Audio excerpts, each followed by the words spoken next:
আকাশ থমথমে ভাব, নদীর ভিতরে তুফান সৃষ্টি হয়েছে।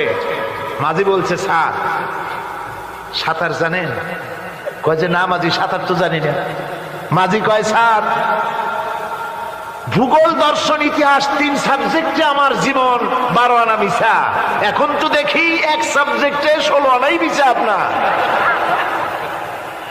আমার তো 4 আনা আছে, 12 আনা ফেল, 4 আনা তো আছে।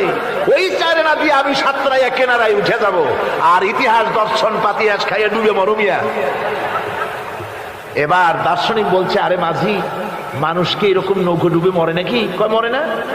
আমার বাপ এই নৌকার মাঝি ছিল, তারপরে এই নৌকা বাইতে বাইতে আমার বাপ এই নৌকার মধ্যে মরছে ডুবিয়া।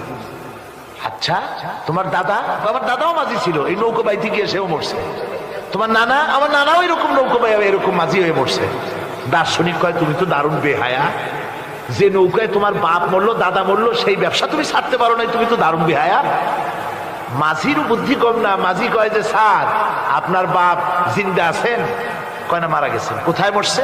ঘরের মধ্যে খাটের উপরে চিত হইয়া আরামসে মারা গেছেন। আপনার দাদা? বলে তিনিও ঘরের মধ্যে বাস, ওইখানে ঘরের মধ্যেই মারা গেছেন, খাটের উপরে। আপনার নানা?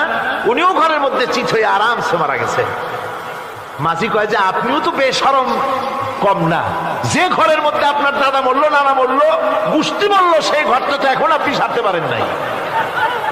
এর দ্বারা মাঝি বুঝাইতে চাইল এই কথা, দার্শনিক সাহেব, মৃত্যুর জন্য সময় হলো আসল কথা।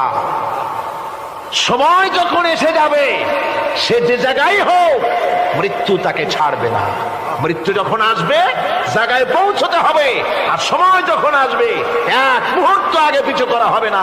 মউত আসার সাথে সাথে আজরাইল তার সামনে এসে যাবে, 1 মুহূর্ত বাঁচতে পারবে না।